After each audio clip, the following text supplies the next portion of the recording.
Well, hello everyone. Thank you so much for joining us for the Choosing National Priorities for Open Education webinar.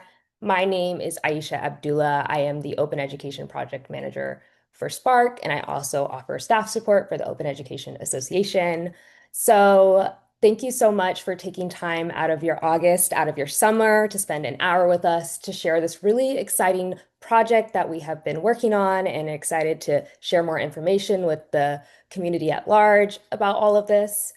So I want to just spend a second to go through the agenda, what we're planning on covering today. So if you're like, national priorities, what are you talking about? You are in the perfect place to find out everything. So we are going to start with a background, like what brought on this work, who's been involved, why we're doing this. And then we're going to go into why we're focusing specifically on national priorities and making this a big priority for us to do over the next few years. And then we're going to go into details about the national priorities process. So this includes what do we mean when we say national priority? How are we choosing them? The most important point is how you all can get involved. So then we're going to end with some questions in case you have anything you want further clarification on and whatnot. So, with that being said, I am going to pass it on over to Nicole to introduce herself and kick us off. Thank you very much. Hey, everyone. I am Nicole Allen, Director of Open Education at Spark, and I'm also transitioning into the role of Executive Director for the Open Education Association. And we're very excited about this work that has been building up over the last few years and to embark on the exciting conversation we're inviting everybody to collaborate on this fall. So, the moment we're in right now, open education is at an inflection point. And when I use that term inflection point, I mean it both in the figurative sense, but also in the mathematical one. And inflection points are a point where forces slow down and change directions. Oh, it appears that somebody has enabled whiteboard and is drawing over the beautiful inflection point. But where forces meet, change direction, things that were impossible become possible, things that were possible are no longer working. And I think that's very much emblematic of the moment we're in. And I think we're really at a point where there are two main forces that are meeting. So on one hand, we have a field that is incredibly strong. Open education is more relevant and successful and vibrant than it has ever been as a field. There's, thousands of institutions that are engaged in this work. We've saved students billions of dollars through the use of OER, impact millions of students annually. We've raised significant awareness of open educational resources and practices as something that can be used in education to improve student outcomes. And most states have some kind of a state-funded program or policy relating to open education. As many of you know, open educational resources were recently named as a high impact practice through through AAC&U and incredible research there. And there's just more and more research every day that documents the impact that open education can have. So as a field, we're doing great. But on the other hand, I think many of us realize that we're also facing some challenges with the case for open education, where the way that we've made the case for it is a little bit harder to get through than it has been in the past. And when I started doing this work as an undergraduate student 20 years ago, the case was super clear cut, right? We had a very clear problem, which is that textbooks are way too expensive.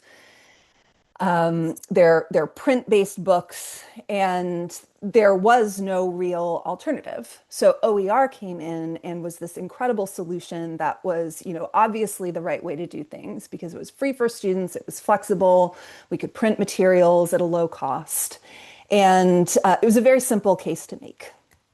We also were very successful in making the case around student savings, and that's still, very, very relevant, but it was a metric that was sort of owned by the open education community and an argument because we were the only free and affordable alternative out there. And then I think the open education movement and the field as it exists today was very much built up through the support of philanthropy, government funding, a policy environment that enabled advocacy toward serving all students and aligning with institutional objectives. And I think for the past few years, it's just become very clear that things are a lot more complicated now. The kinds of problems that we're trying to tackle in education are much more diffuse. We have, AI has become the center of every conversation in education, and there are all of these challenges around the new platforms that are developing and loss of institutional control. There's automatic billing programs that have changed the whole narrative around how textbooks are paid for, in some cases hiding those costs. And there are all of the challenges emerging around pedagogy and assessment in the AI era. So there are just so many more problems around us that open education connects to. And it's more the case for open education as a solution is a little bit less clear-cut than it used to. I think a big part of that is that some of the language that we've traditionally used around affordability and student savings has been co-opted by the textbook industry and programs that claim to save students money and in some ways look like open educational resources don't deliver the same kind of long-term impactful change. And then I think we all realize we're living in a very turbulent environment where there are shifts in philanthropic support, in government support for this work. The political environment has changed the way that we talk about things. So the way we've been doing things just isn't enough anymore. So that's, I guess, the moment we're in. And I think this is nothing new. This is something that the open education field has recognized for quite some time, going back at least to 2023, when Aisha, can you change the slide, please? When there was a call issued at the Open Ed 23 conference for new approaches to open education advocacy and the development of national strategies for advocacy. And that set off a 2 to 3 year process that sort of led to the moment that we're in now. First in early 2024, there was a coalition of organizations, the regional compacts, doers, Spark got together and convened a conversation about, do we need a national strategy for open education, recognizing all of these challenges we were facing. And that conversation was very interesting. We didn't know what to expect when we went into it. And the answer was really not yet, because I think in order to have a national strategy, we really needed national coordination as a field. And over the course of the rest of that year in 2025, we were successful in raising funding from the Hewlett Foundation and conducted a national needs assessment survey that better understood exactly where the field is at. And what it found is that actually the field is actually quite strong. There are no drastically overserved or underserved areas in terms of the type of programming offered. And most people that are connected to some kind of a network at any level of work, whether it's local or national, knew where to turn for support. But it showed the big gap was in that national coordination. The field didn't recognize itself as well coordinated nationally, and also didn't believe open education was well recognized nationally. And that was the gap that the Open Education Association was developed to fill. So, as many of you know, the Open Education Association formally launched in 2025 and has been working over the last 9 months to become the organization that can fill that need to uplift the work happening across this amazing open education field. You know, our peer organizations, the states, the systems, the institutions, the local programs, the individual practitioners who are all focused on their own amazing work, that the association could focus at the national level on uplifting all of that, helping to connect it and make space for field-wide conversations that serve everybody.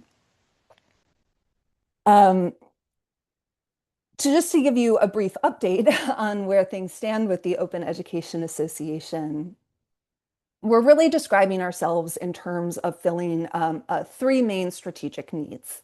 The first is serving as a national voice for open education, and that's in the realm of policy and advocacy, getting out there and making the case for open education with policymakers, with funders, with decision makers, and building up that capacity. Throughout the spring, we've been, engaged in sending letters and public comments on behalf of open education. We'll be ramping that up.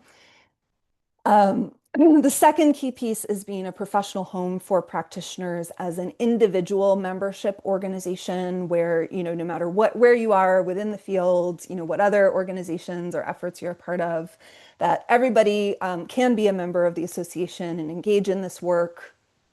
And providing the kind of support that an association does for a field in terms of running the annual Open Education Conference, providing networking and community opportunities, webinars, and professional recognition for members, and really helping to professionalize this field and demonstrate that it's worthy of recognition.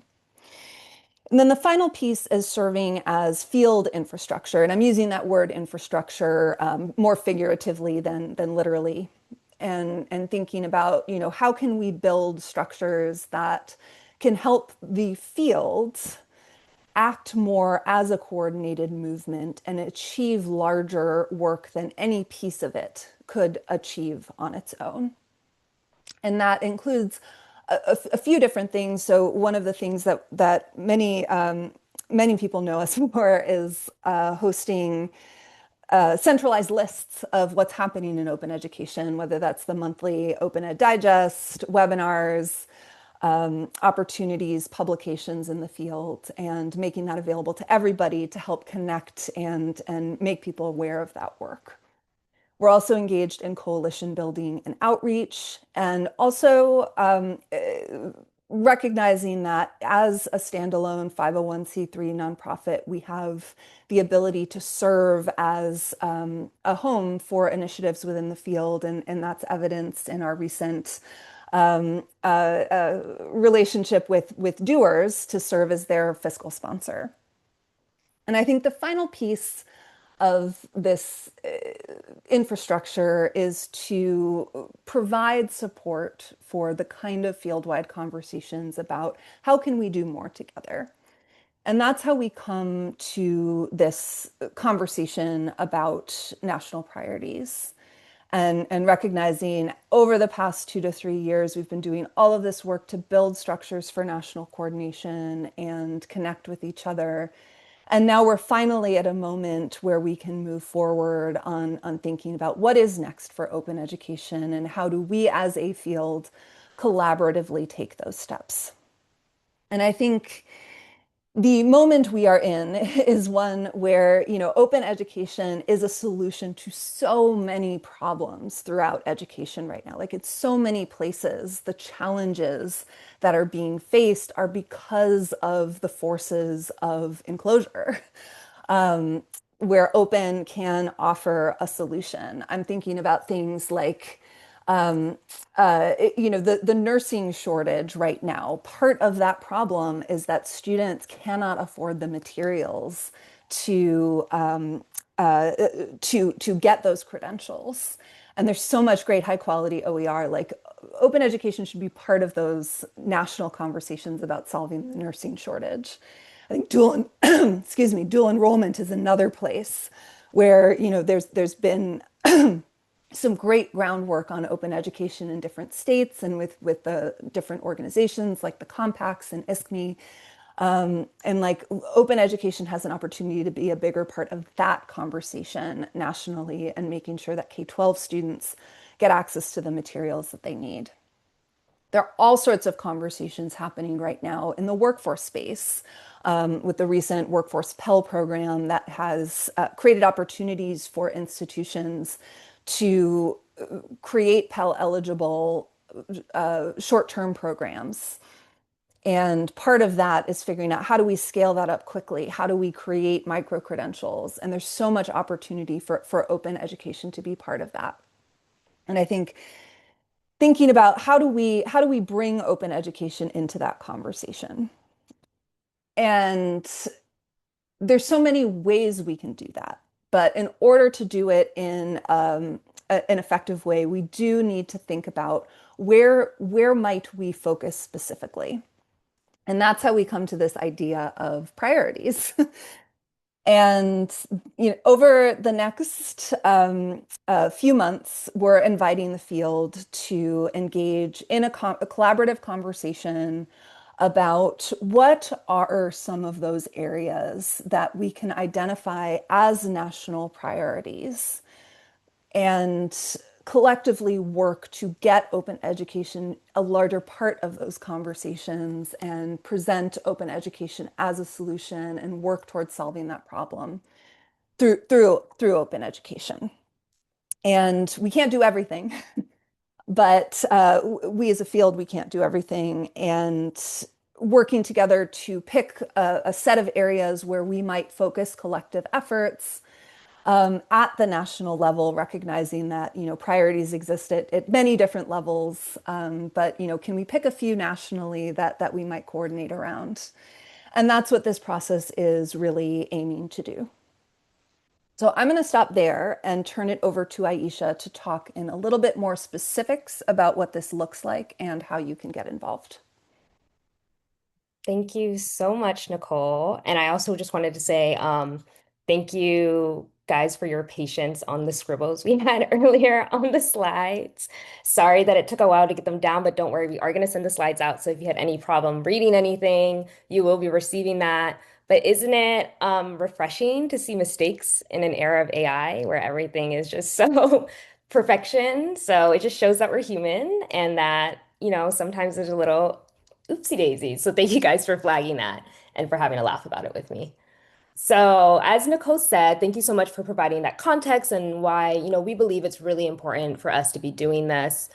I want to just now go through a little bit into detail exactly what the process is. What do we mean by priorities? What qualifies as a priority? Share a little bit about who's been involved in this process so far, and then last but not least, talk about how to be involved. So just to summarize what Nicole said, there are three main objectives of this national priority process. The first one is to identify and select the national priorities. And then after that is to build plans and momentum and excitement around these priorities so that we can really advance them over the next few years. And then the last one is to reassert what we know, which is that open education is extremely impactful, it's amazing, and has so much potential to do a lot of great work across the education landscape. So we have been throwing around this term a lot, national priorities, and I want to share what we mean specifically when we say national priority. So this is the criteria essentially that we are weighing national priorities on, and we actually have some um, potential national priorities that we're going to share with you later of just give examples of what they could be. So first thing criteria that needs to be is that it needs to be connected to a problem. So a problem that is present in the national discourse already among education leaders, policymakers, funders. So what are things that admin are already talking about? Policymakers are already proposing policy or passing policies on that funders are already putting their money towards. And then in that same vein, we have to ensure that open education, OER, open practices offers a compelling solution to that problem. So, can open provide a solution that can't be achieved through closed approaches?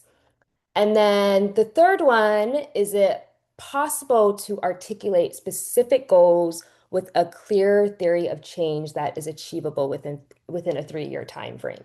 So we need to ensure that this is an achievable goal. It's not something that will take 20 years, that we can list specific goals that are measurable and that we can tie it to a very clear theory of change. And then the last one is there existing groundwork underway already within the field that is happening around this problem? So like I said, if you're still kind of trying to figure out exactly what we mean by national priority, I'm going to share in a little bit um, potential priorities that meet these criteria so you can get an idea of the way that we're thinking about this. All right, so how exactly will this process work? So it's starting now with the consultation period from this month until October. So throughout the fall, we're inviting the community to identify priorities, discuss priorities, and debate priorities. We are going to give you opportunities through different forms. That's through synchronous listening sessions as well as asynchronous collaboration, which I'm going to get into in a little bit.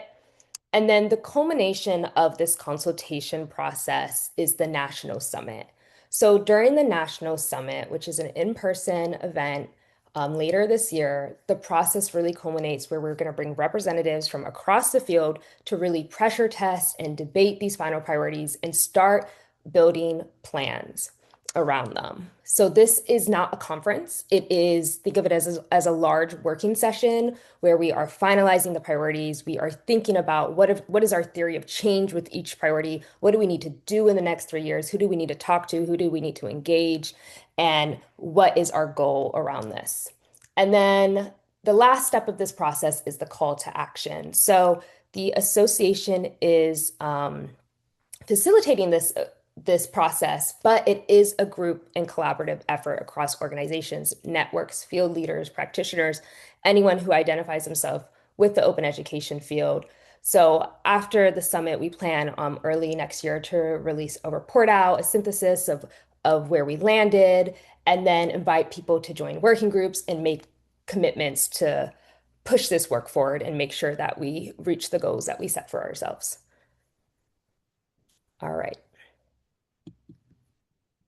So, as I said, this is a shared call to action. So it's not just the association or one organization or one person doing all this, but this is only going to work if it is a collaborative group of organizations, individuals, leaders pushing this forward. So like I said, this process is facilitated by the association as part of our purpose and our mission to support national coordination, like what Nicole touched on earlier, but it is meant to be shared. So we're working in collaboration with many organizations across the field, including these groups shown on this slide here, as well as Open Education Network and many others. These collaborating organizations will be sending a representative to the summit and will also help gather input throughout the fall by holding listening sessions with their own community and, of course, doing their own thinking and research on what they think a national priority should be. And then we'll also have representatives from some of these organizations sitting on the National Priorities Advisory Committee, which is responsible for reviewing the list of priorities and helping really narrow down the list as we approach the summit. All right, so moving on to the most exciting part, what I think is the most exciting part is how to get involved. So how can you participate in this national priorities process? So one way you can get involved is to attend a public listening session. So we have some listening sessions that we already have scheduled that the association is hosting, but there are more that are coming soon that are going to be hosted by other organizations and networks. We have our first one next week, actually, August 19th, and then we also have one in September and in October. During these listening sessions is when we will be talking about the national priorities, talking about, do they meet the criteria? What ones do we want to potentially propose that aren't captured? And then also just really pressure testing and talking about what priorities should we focus on. And then there's also opportunities to host your own listening session. So if you are part of a network, no matter how big or small, and you want to host your own, you are more than welcome to do so. We made a guide to help support that. And these can be organized formally and informally. So formally, meaning that you would co-host it with us, we will offer support, Zoom and help facilitate the conversation. But informally, if you just want to do it amongst yourselves, we have like a form that you can submit afterwards that has all your feedback so we can make sure that it is captured in the final priorities process. So that is the main synchronous way to provide feedback in the consultation process. And then another way to participate is the National Summit, which I briefly talked about earlier. So, the National Summit, the purpose of this is to bring together roughly 150 representatives from across the field to review input collected throughout the fall, decide on the priorities, and start building plans. So, think of all the listening sessions that are going to be hosted over the next couple of months. Taking all that information before the summit, we hope to narrow it down to like about 10, and then this at the summit we will choose our final ones. The logistics around this event is November 10th through 12th. It's in Chicago, and it's important to note that this is not a conference. It is a working meeting that will be spent primarily in small group discussions. Those who are attending this will have specific priorities, problem areas that they're focused on, like one or two that they're committed to, learning more about. And then as I said earlier, this event is invitation only and application only, so you can apply to attend this event. We really strongly encourage you all to apply and join us in Chicago this November. If you are not able to fund your own attendance, there are opportunities for funding scholarships. So if you need support in that area, we still encourage you to apply and not let that be a barrier to your entry. So I want to talk a little bit more about delegates, how they're chosen and whatnot. So there are some in seats allocated to organizations that were like the organizations I shared earlier, states and systems, just to make sure that we are, having all 50 states represented, having all different profession roles represented, making sure that field leaders are there. But then the rest are chosen through an open application process. So the application form is on the association website. And as Nicole said in the chat, we are sending out links to everything after this event. So if you're registered, you will receive a link, but we also have a website page that has all this information. So the deadline to apply is September 10th, but we encourage people to apply as early as possible. And like I noted earlier, there is travel funding available, a limited amount of travel funding available that can be requested through the application process. And then there's also a committee opportunity. If you are a member of the association, you can apply to be part of the organizing committee. And this committee will be responsible for helping choose the delegates that will be attending the summit to make sure that we have a very wide representative delegate pool, as well as helping shape the event itself and serve on the host ground. It includes an invite to the event, as well as the opportunity to just be involved in this process a little bit closer. And you'll be working alongside Nicole, Gabby, myself, and some steering committee members. So if you want to be involved, we strongly encourage you to apply. The applications for that actually close this Friday. So if you are a member of the association, please join the organizing committee. Apply to be part of it. All right. So the last thing I want to touch on. So I shared the synchronous ways through listening sessions to be involved. I shared a little bit about the National Summit, and then that's another way to be involved.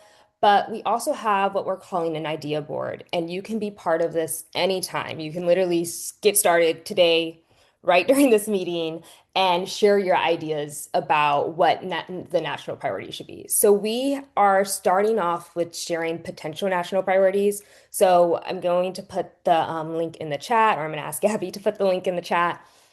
These are just proposed ideas so you guys can get an understanding of what we mean when we say national priorities.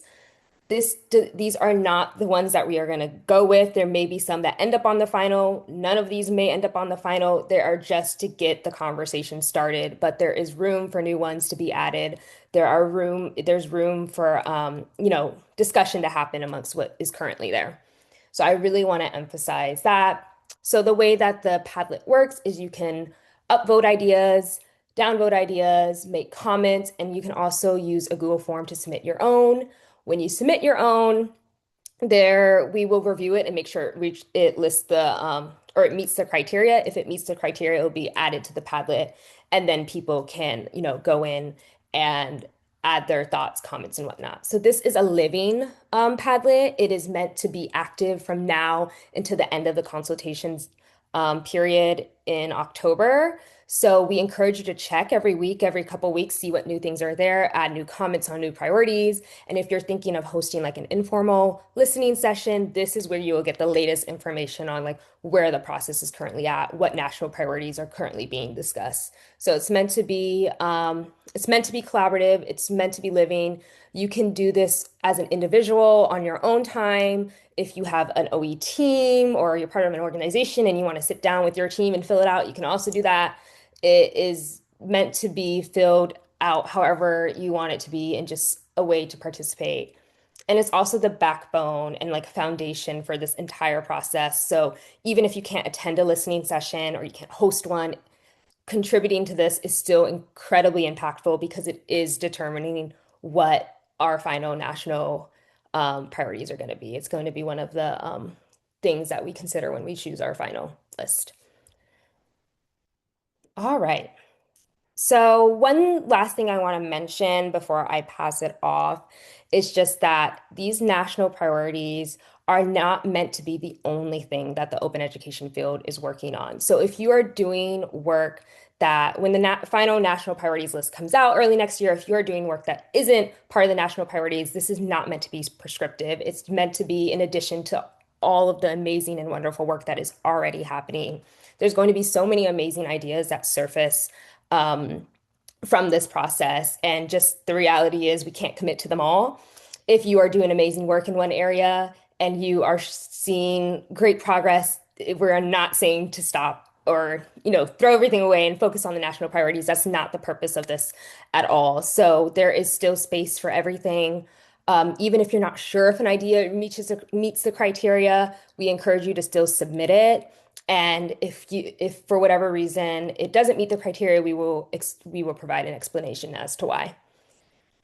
All right, so I did a lot of talking. I want to pass it on over now to steering committee member Abby just to share a little bit about her perspective on this process. Thank you, Aisha. Can you hear me? Mhm. I have to ask that first. Okay. Hi, everybody. My name's Abby Elder. I'm on the steering committee for the Open Education Association. And I just want to say a couple of words about this process. So I think this sort of communal discussion is really important right now to help us find projects that we can work toward together as a community for open education.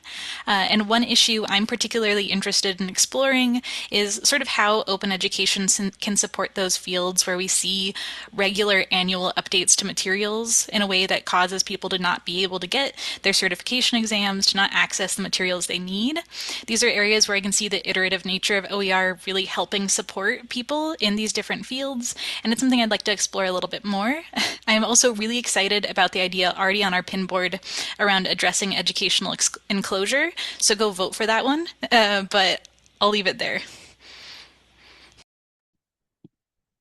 Thank you so much, Abby. I want to now just give a second for Chelsea, another steering committee member, to share a little bit about what she's excited about.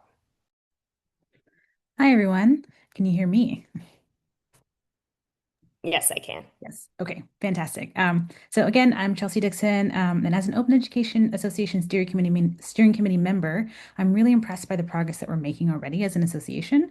I second Abby's comments as far as communal discussions. These opportunities to hear from everyone, from the open community, from practitioners are really important, and I'm glad that we are starting these discussions now.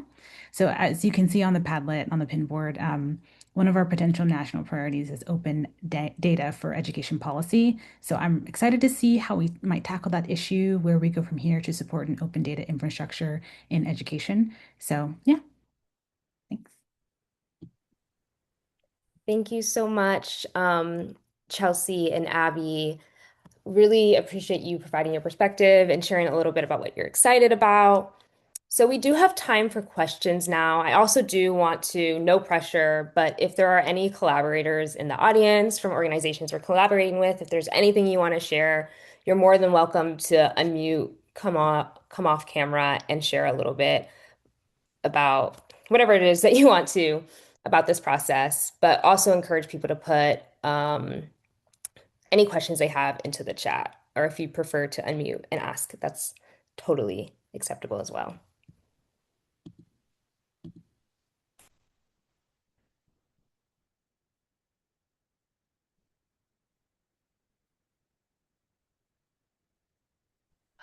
Aisha, this is Kathy, and I was reading the chat. Can you repeat your question? Oh, yeah, it's just if you have any questions regarding anything that we covered, any thoughts you have, anything you want to share, feel free to put them in the chat. If you rather come off mute and share, that works as well.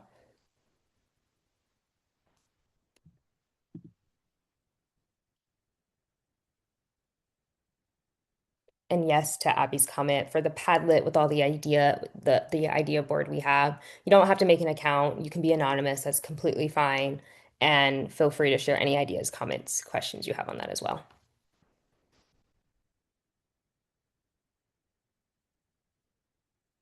Yeah, please don't game the upvoting and do 20 anonymous upvotes for the one that you love. We're trying to community enforce election integrity. And thank you so much, Heather. We're so excited to have CCC OER be a collaborator as well as OE Global. And yeah, I see a couple questions about theory of change. Nicole, do you want to take that Mhm. one? Yeah, that's a great question, and I think one that we will that is such an important piece of this process. In talking with funders, one of the things that I always find myself struggling with is like, what is actually the theory of change of open education? Because in order to articulate a theory of change, you have to be able to articulate an end state. And for me, the end state is where everyone, everywhere, everywhere in the world who desires knowledge can get access to that immediately. And that kind of end state makes it difficult to develop a specific theory of change that is measurable and something that can be pitched to, for example, a funder. And I think one of the reasons that we made one of the criterias that we can set concrete, achievable goals within 3 years is that it actually creates that opportunity to develop a theory of change. That it's not just this field has made incredible progress saving students money by just working to change one class after another and work toward maybe numeric savings data. But um, just when the process becomes the goal, it's a less compelling case to make. So if we can pick things like, I brought up the nursing shortage, that was just an example. But if we can pick things like, getting X number of nursing graduates to their certification faster, or things like that, and really talk about how open materials fit into the process of getting them there, we can make those theories of change a lot more concrete, if that makes sense. So I think there isn't a specific theory of change that we're after. It's more about being intentional on identifying, specific concrete problems, talking about like ideas and programmatic goals that we can set, and then be able to really clearly articulate how the actions that we want to take are going to add up to the change we are trying to make. Unintentional rhyme.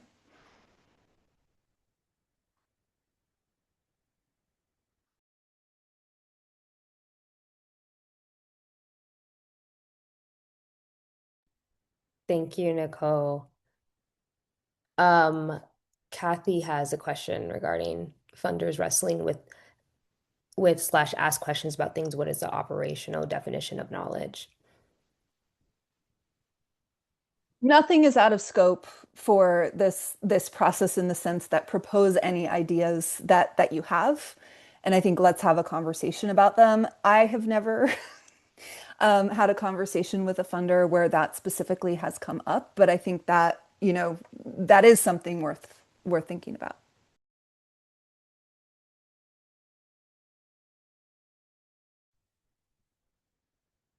So, hi. So here's my question, if it's okay. So you're selling something in a sense to a funder, but why would a funder fund?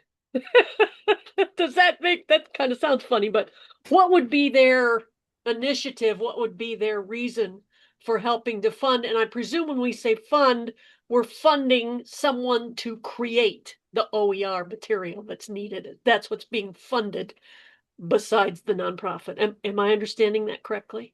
Mm-hmm. Yeah, thank you. Thank you for asking that question because it provides the opportunity to draw a connection back to the theory behind this whole process, which is to think about how can we connect national priorities for the open education field to the priorities of funders, leaders, policymakers, the things that are keeping the people in power up at night. And open education is a solution to so many problems in this world.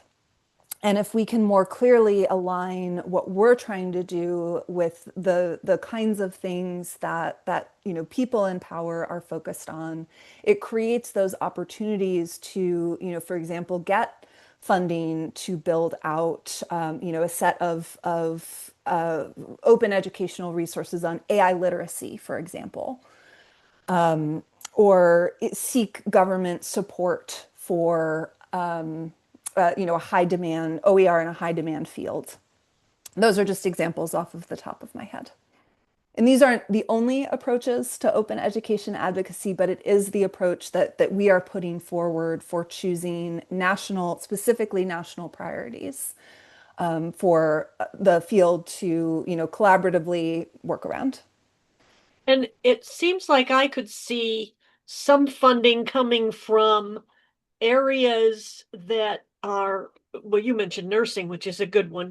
We're short of nurses, and maybe there are, organizations in that field that might want to help support the OER development for that particular field, because that's what keeps some students from entering those programs is the ridiculous. I mean, I'm just stunned the cost of some of these books. I'm like, the names of the bones in your body never changes, but the book's $400 or whatever. I'm making it up, but I'm like, so okay, thank you. That's thank you.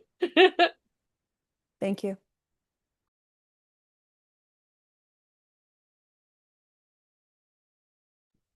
I see there's a lot of great discussion happening in chat. I'm just reading it all and syncing and absorbing it all. See that we had another question. I want to make sure we don't miss any. Um, Just responding to I guess, general tone in the chat, I think one thing I just want to reiterate is that we're entering into this process with a pretty blank slate. We've put forward some ideas on the table to get the conversation started, but we are not prescribing where this is headed, nor do we know where we want it to go. mhm. This is a genuine conversation, and like I think some of the things that are coming up in the chat are such great questions, and I'm so excited to dive deeper into these conversations and listening sessions and other spaces. Mhm. And Peter, I see you have your hand up. Thanks. Yeah. So I was just wondering, so I don't know, I know some of y'all know ISKME and BC Campus are hosting a satellite event for OE Global this October. And I've been thinking about what the programming will be looking like after the webcam basically shuts off at MIT. And I feel like this would be a great thing to tackle. And so I wanted to see if y'all, well, first of all, can we use it for Canada? And second of all, if we do something like that, would y'all want the results from it? Because I know like there's that border, but with OER it kind of gets a little spongy, doesn't it? Yeah, so thanks, Peter, and we're very happy to be working closely with ISKME on this process.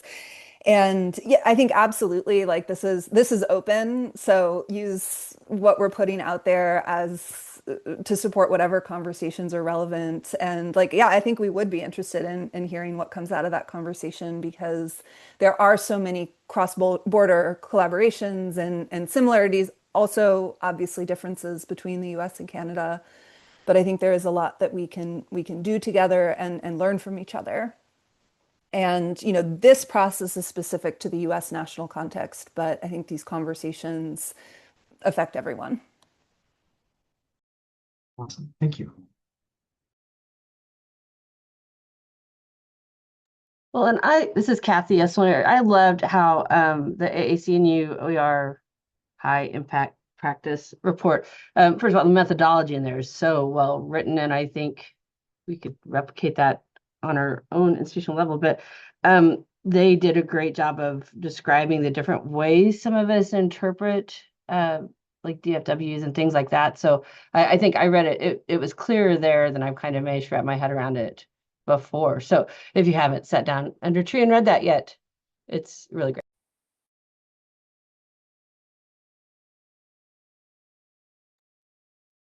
Thanks for that plug, Kathy.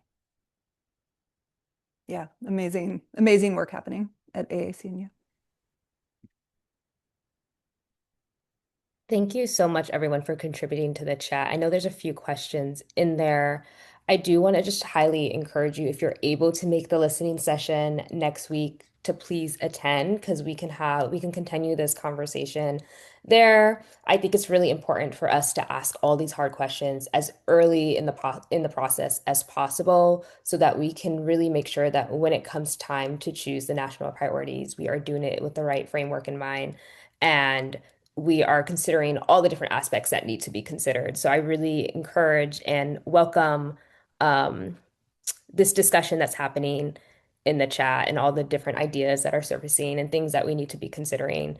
And to please bring them to the listening session as well so we can really make sure that it's reflective in the process.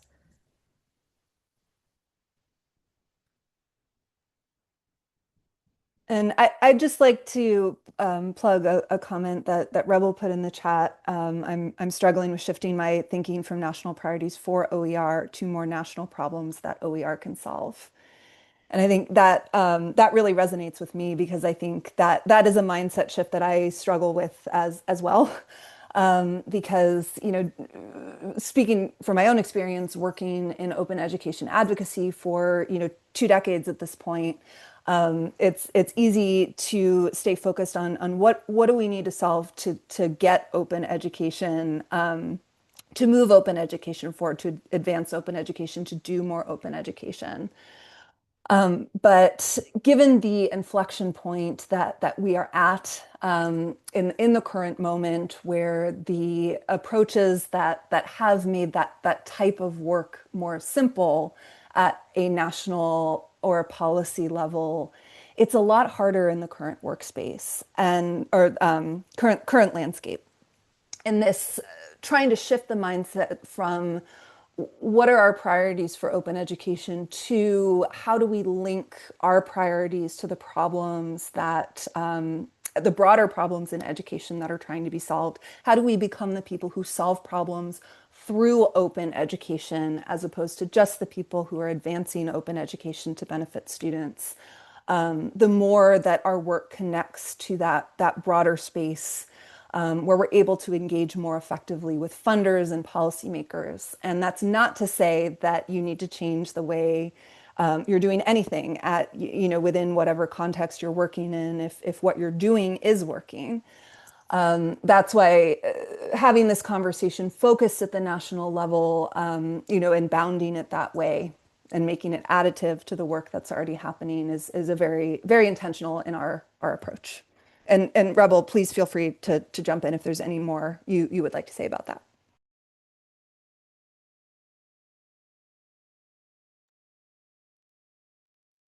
Yeah, I in the conversation like as you're going on, yeah, I'm just trying to so I showed up thinking, oh, we're gonna set national priorities, right? Thinking, okay, so how do we more alignment, right? And cohesion across what we're doing and how to maybe push those up. And now it's kind of like a flip. And so I guess my head is just still adjusting to that a little bit. So thinking because I think so I think I hear what you're saying through the message, and I may be wrong, but right, we're looking for ways that we can receive funding to support these areas, and identifying problems that can be solved are more likely areas where we can get funding. And so I understand that. I completely support that. So just trying to think though, and I share this with my teammate here at FLVC, but like what are the problems that aren't currently in OER, which I see a lot of the things that are on the Padlet now are things that, we're already kind of addressing or that we've started addressing. And so these aren't really like new problems, right? These aren't new areas where OER could be a solution. And so that's where I'm having that struggle is like, what are those areas? And I'm sure that's why you've opened us up to a larger conversation because you're also struggling with that internally. So,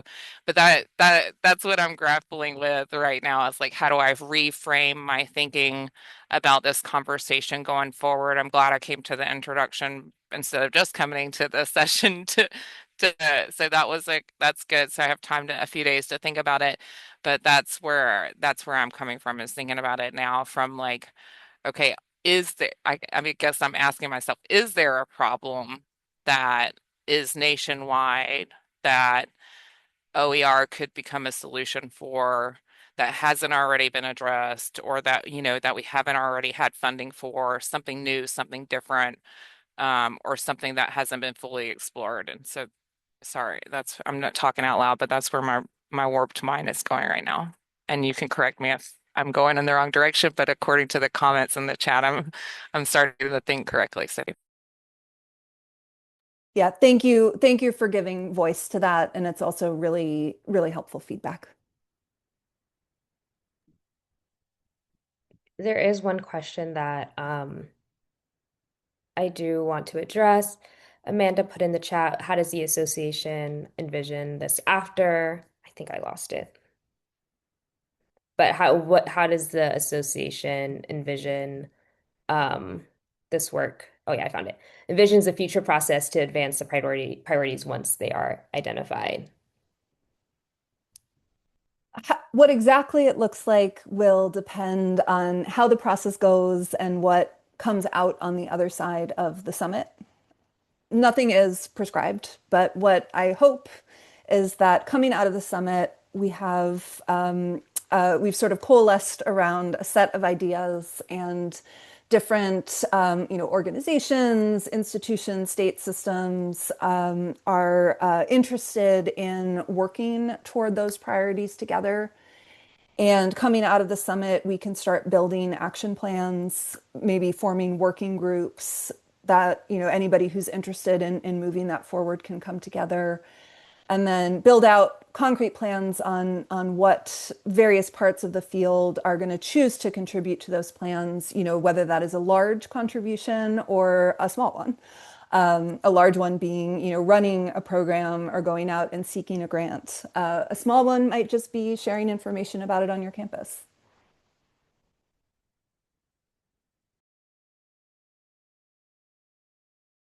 But this process is the start of the work, not the work.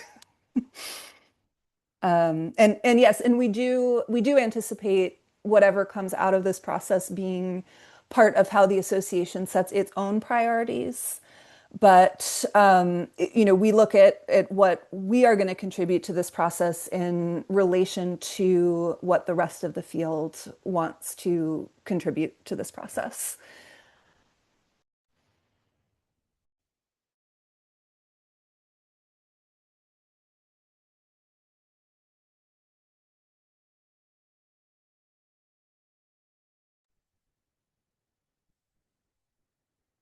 So we're almost at time. I do want to just plug one last time listening sessions. We have on the page that I just shared in the chat, there is like an Airtable embedded on that page. As more organizations and networks start to schedule their listening sessions, these will be populated. Right now, the ones that are on the board are just the ones that the association are hosting that are open to everyone. And we encourage you to attend the one next week that we have, August 19th at 1 p.m. Eastern, if you're able to continue this conversation. But like I said, there's also ways to participate asynchronously, such as leaving comments in the Padlet and submitting ideas for priorities. I saw someone in the comment or someone in, yeah, the comments already say that they submitted a priority, which is great. So we already have our first submission, which is amazing. So just contribute, we just encourage you to continue to stay involved. And I know we shared a lot of information. You're going to receive an email tomorrow with all the information we shared with the slides for whatever you missed while there was scribbles on the screen, and then all the links to everything. And this is also recorded, and we will be posting that as well.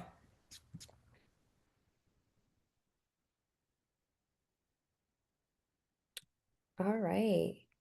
Any last thing you want to say, Nicole? Just thank you, especially the feedback and questions. It's much appreciated. Yes, I will be saving this chat. Yeah. Thank you all so much. We're so excited to kick off this process with you all. Yeah. Yeah, and we do expect it to evolve in response to how the conversations go. So we look forward to seeing some of you at future sessions. Thank you so much, everyone. Oh, let me turn off the recording.